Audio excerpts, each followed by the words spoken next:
Hey everybody, welcome back to the program. It is me, OC Steve, and two over there, this way, that way, is DJ Ruben.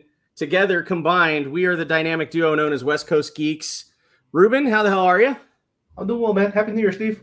Happy New Year's to you as well, my co-host with the most. And this is going to be a special edition of the episode. Now, you guys have been used to us kind of going back and forth talking about DC and pop culture. Well, a part of pop culture in itself is wrestling to the non-nomenclature sweaties, if you will. And Ruben and I originally became friends because of our mutual fandom and appreciation of a particular promotion of wrestling, which is New Japan Pro Wrestling. Now, their big event that happens at the beginning of the year is called Wrestle Kingdom, which is their version of WrestleMania. The whole storylines that happen through the course of an entire year lead to the culmination of this event. Yes. So this is a big card. It's usually longer than WrestleMania. This thing could easily go on for 4+ hours. So we're not going to be doing that. We're going to be giving you our own personal thoughts and opinions on the card. We'll be breaking it down. We'll probably have some mixed opinions. There'll be some spicy takes. So sit back and enjoy the ride. We highly suggest that you check this event out. If you're looking for an alternative to the big two right now, if you're not the biggest fan of the WWE, and maybe AEW is kind of a little wonky now and then, and they kind of steer into nonsensical stuff that gives Jim Cornette a coronary. So if you're just looking for some wrestling, just straight wrestling, high competitive athletes at the peak of their game, it's wrestling first and entertainment second. A lot of the times you see their interviews happen after. So you're going to be in for a show and an experience. I remember my first Wrestle Kingdom probably 5-6 years ago. I wasn't ready for it. And that was one of the bigger Okada versus Kenny matches. And I became a fan of New Japan because, yeah, Kenny looked good, but somebody had to sell it. And that was the responsibility of Kazuchika Okada, who is by far one of the guys that doesn't get ever named in the top 10, hardly ever, as a physical athlete. I get it. He's in Japan. He predominantly speaks Japanese, so he doesn't get a fair share of the stick. But in my mind, it was Okada carrying that match just as much as Kenny was, if not more. So that's how I became a fan of New Japan. So anytime they hit the West Coast, I try to go.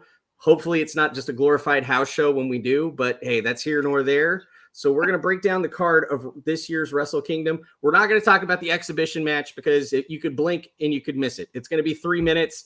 It's going to be in, out, wham, bam, thank you, man, you're done. So really, in my mind, the card actually starts with their version of the Royal Rumble, a.k.a. they call it the Rambo. I don't know why they call it Rambo. Maybe somebody's a Stallone fan over there. Ruben, they have announced this year for the Rambo that there is no definitive number of entrants. Yay. They haven't even really announced who is in the Rambo. That's kind of one of the weird things sometimes about this Royal Rumble-esque event is that you can get guys from other Japanese promotions because sometimes they just got to get a head count to fill it out. We have seen recently with the kind of blurring of the lines and Hunter being open to renting out personalities and superstars, like we just saw Nakamura and Noah wrestle the Great Muta.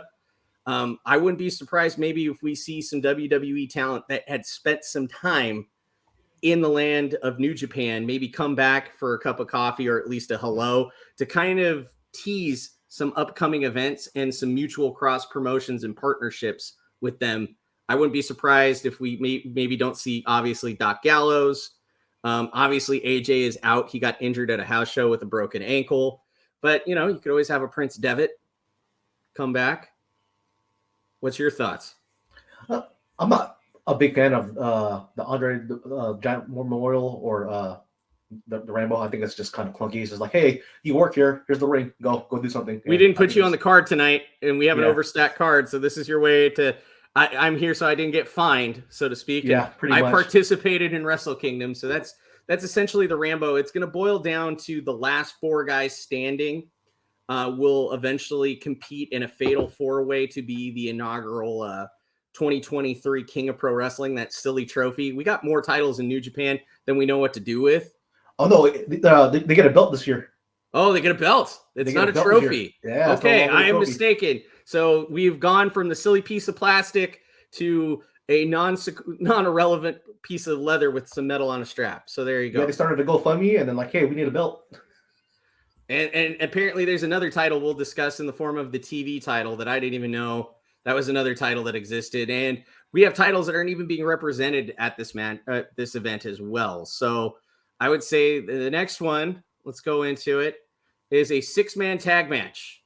Now, normally I would never in a million years believe that Minoru Suzuki and Tiger Mask would be on the same damn team. But since Suzuki-gun exploded, this is kind of interesting what they're going to do with Minoru moving forward. And then you got one of the most on the other side of that tag match. You have Nagata, Blue Justice, and then you got Kojima and Makabe. So I mean, there's some weird chemistry on Team Suzuki. So I'd probably have to give it to the OG faces of Nagata, Kojima, and Makabe to take this one. Look, 20 years ago, this match would have probably been relevant. It just feels like, hey, let's do this nostalgia match for these wrestlers. It's like you guys are necessarily not the youngest guys that we want in the Rambo. So it's not necessarily believable that you're going to win the Rambo or be in the Fatal 4-Way. So we'll give you a match. How about that? We'll meet somewhere in the middle, and we'll give you some ring time. It's the Antonio and with people that Inoki used to wrestle. Yeah. So this is this is the attrition man match, as I affectionately want to call it. So this should go like 6 to 8 minutes, not too long. Yeah, hopefully, like Minoru just decides to go murder Grandpa on everybody and even decimates his own team, and then still pins Nagata at the end and walks out via the aftermath of that event. And now we actually get into some card matches finally with the junior tag team match between the most other unorthodox junior tag team that I've ever seen, between Lio Rush and Yo, because apparently, as of in the last few months, Lio Rush is a member of Chaos now. Their team name is Leo. Leo. Li, then YOH. Versus TJP and Francesco Akira. And this is like a British Aussie guy. He has the weirdest accent in the world. And obviously, Leo and Yo, they won the junior tag championship just recently. So they won the juniors, so they're the upcoming challengers to wrestle, these guys. But I don't know. This is just another one where I don't have a dog in this fight. Neither do I, but I think it's an opportunity for Akira, and Yo's kind of looking for an identity ever since he was split from Show. So I think this is good. I mean, I'll watch it, but like I said, I don't have any vested interest in one side or the other. Like if I had to pick something, I'd probably pick TJP, because outside in real life, he's an LA Kings fan, and he's been rocking the beanies and showing support to the club. So I'm not the biggest United Empire fan, but it's like, God damn it, TJP, you're an LA Kings fan, so LA all day. You forced my hand, you son of a bitch. So then we go from there to the IWGP Women's Championship match, which this is going to be interesting just because of the competitors in this match and probably the outcome of what's going to happen afterwards. So I understand the competitor of, but I still think Kyrie's going to win it. Oh yeah, for sure. There's no way you lose your first defense. Your first defense. But I think what's going to be the interesting thing is what's going to happen after the match when a certain person, a certain boss, if you will, a formerly known as Sasha Banks, makes her debut in New Japan, that everybody around the rumor mills and the dirt sheets have been saying that she landed in Japan about a week or so ago, and she's going to make her splash in the independent market. It's not really even independent, because New Japan's the biggest promotion in Japan, putting her claim to fame and challenging probably Kairi Sane down the road. And then probably a couple weeks later, I wouldn't be surprised if we're announced that Mercedes is All Elite. Right. I mean, we'll see how it goes. I mean, there's been no official announcement of Sasha Banks or Mercedes leaving WWE. So what she's called, if she does show up on New Japan, speak volumes. Because if she goes by Sasha Banks, then that means there's a relationship with WWE. Exactly. So You know, Hunter is open for business, unlike his father-in-law who kept everything behind closed gates and wanted to only play with his toys. It seems like obviously Paul, aka Triple H, is well aware of the fact that he is never going to have an NXT Japan, so he has to play ball with the biggest promotion in the land of the rising sun. So then we go into the next match after that, which is the heavyweight tag match. Let's pop that up there. Now, for FTR versus the challengers of World Tag League, Hiroki Goto and God's favorite idiot with a stick, Yoshihashi. I have no love for Yoshihashi. I think like he is literally wallpaper personality speaking wise. Like at least Hiroki Goto looks like a badass. Like Yoshihashi's never sold me. He's never convinced me. He's like right there with Captain New Japan. If I had to put him on a scale, like he is the low-hanging fruit of chaos in my mind. And that's just me going on a whim versus FTR. But here's the thing about FTR as of late. They carried a lot of belts in 2022, and they just recently took a real quick loss in AAA and lost to Dragon Lee and Kalisto down there. So I think they're more than likely they're going to be taking the L in this match. Oh, more than likely, yes. And the belts are going back to Japan because there was a lot of like, hey, AEW, we're going to have a partnership. We're going to do deals. And that didn't pan out. So it's like, well, you've held on to our belts for a really long time and made our World Tag League a really awkward tournament. So we're going to keep these belts back in New Japan. So I think for now, FTR is going to take the loss. And the only belts that they're going to have around their waist are the ROH Championship tag belts. No, they lost those. Oh, they did. So they're going to have nothing. A big fat zero. So I don't watch that much AEW, kids, so I didn't know. So there you go. But I think that this is theirs to lose. I'd be surprised if they retain. They haven't really been to Japan proper too many times. Right. This should be a great match. I mean, for as uncharismatic Yoshihashi is as a personality, he is good in between the ropes. So I think those two are, we'll get something interesting out of them because FTR is having killer matches throughout the year. So this is a good way to enter 2023. I think it's good. I mean, hey, if anything, it builds the brand for FTR to be in New Japan moving forward. I just don't know where they fit in the larger scheme of things because they're just like one of these guys that just jumps in and just does stuff. Like, I don't really, great, we're going to add to Chaos. So Chaos is going to have like 38 members, including the Best Friends and Danhausen and, everybody and their mom. And Trent's mom, who drives the van, is now a member of Chaos, apparently. So I figure that if FTR is going to be anywhere, hopefully maybe we see some inklings in the next match that's going to happen. Like, I'm actually looking forward to this one between ZSJ, Zack Sabre Jr., and Ren Narita. Yes, this is going to be a good one. It's going to be a good technical match. This match right here has the potential to be a highlight of one of the 4 or top 3 matches of Wrestle Kingdom right here. Because you have the submission expert, you have Zack Sabre Jr., coming out of a defunct Suzuki-gun, trying to create an identity for himself and blaze his own trail. Now, a lot of people have been leading this rumor, myself included, that we're not, yes, Suzuki-gun is now long and gone, but the rise of Sabre-gun, that's going to be where it's going to be at moving forward. I agree. I think that this is a great opportunity for ZSJ to identity, and this is the first time that Ren Narita gets a big match at Wrestle Kingdom. He's got back from excursion, and he's always showed promise as a young lion. So I'm excited to see what he puts together with Zach. Yeah, and that's for another one of these wacky belts for the New Japan TV title belt. Oh, have you seen it? It looks like a big giant brown like piece of cardboard with some gaudy looking like nonsense. That clip of John Cena when he was a kid with the cardboard cutout belt. That's what it looks like. Yeah, so they spared no expense. Now, the next match, I think, is going to be another opportunity for another show stealer right here. And former Bullet Club member Tama Tonga, who got kicked out in 2022, and now has kind of joined Hontai a little bit, which is like the face group, which is a very kind of weird position for Tama Tonga because he has to watch his P's and Q's. And even though he still curses in promos anyway, because he doesn't really give a shit, versus his former kind of mentor, the Machine Gun Carl Anderson, who is now in the WWE. So now we start to get to see some of this partnership that's happening between Triple H and them. I think this is going to be a good, passionate match.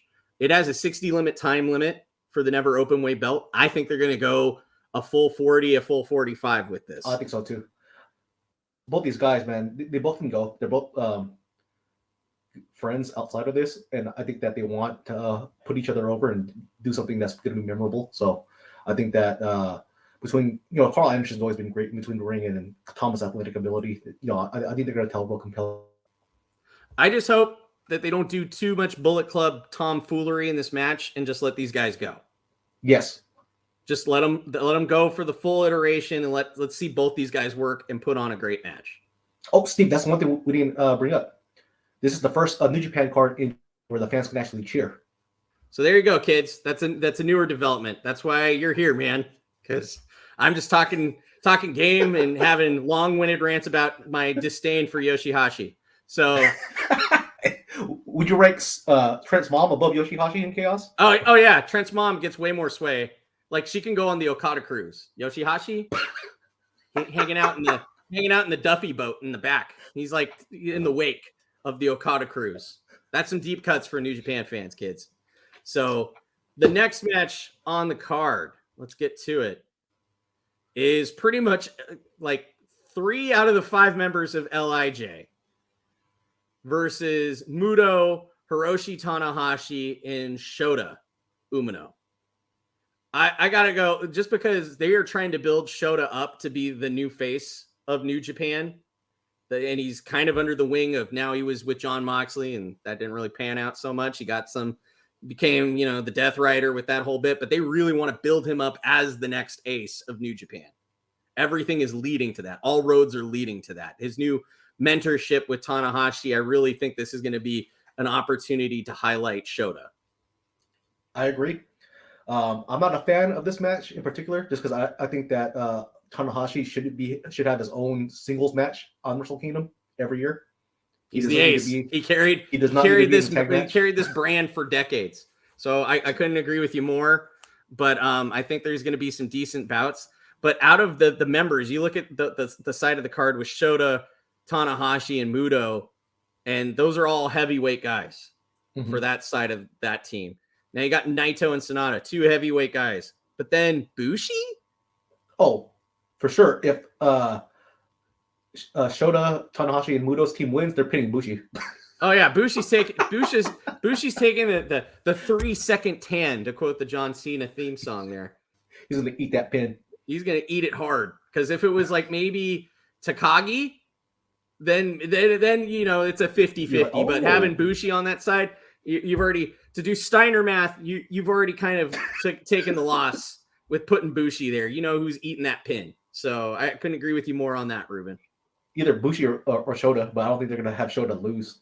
Not with having Muto on his side. No. So, and then another match that I think this is going to be one of the other top 4 matches to watch at Wrestle Kingdom. And I will show that now, is for the junior heavyweight belt. Fatal 4-way between the current reigning champion and Bullet Club member, Taiji Ishimori, Challenger 1, Hiromu Takahashi, Challenger 2, Desperado, a.k.a. Despy, and number 3, another guy that I kind of ranked there in the Yoshihashi fan club category, Master Wato. Worst name ever. Like, you don't start a kid out coming back from excursion and call him a master, and he barely looks like he's a Smurf out of his 20s. He looked like he was a boy band member that got lost in a time capsule in the 1990s. That should have been his gimmick. That should have been his gimmick. He's a boy band member that has now become a wrestler. He would have been endeared. He would have been a great baby face. The girls would have swooned for him. Rather than coming out like the guy from like Kung Pao Enter the Fist. There's that whole line in Kung Pao where they make a joke that they trained somebody badly and he thinks he's a badass, but he's always taking L's. That's Master Wato. And I know we talked off screen. That's your boy, and you think he's going to go far in this distance. He's going to make the race. So your team Wato. All right. I'm not judging, but I'm judging. So I think, honestly, I think that they're going to try to build some of the former Suzuki-gun guys, and I know that Despy has a draw, So I'm going to probably give it to El Desperado to win this with the Pinche Loco.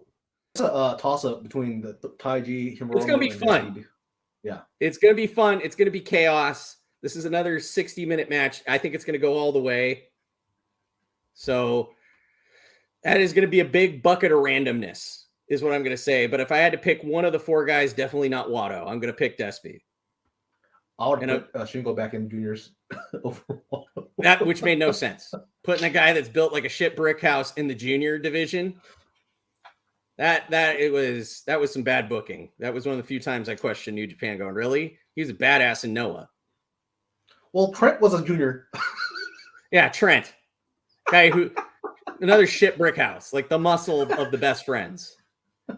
So then we get to one of the main events of the card of the night that will be happening in a few days. Here we go, kids. Ruben, I'm going to let you talk, and then I will have my rebuttal. Well, this is a match that everyone wants to see. They've been clamoring about it for years since Kenny Omega versus Will Ospreay for the IWGP US Heavyweight Championship.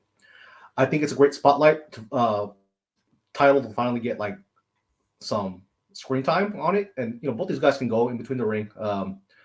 It's just going to be interesting just because with Kenny and the whole AEW thing and how we left New Japan thing, I'm interested to see how New Japan fans react to him. So it depends on what Kenny we're going to get.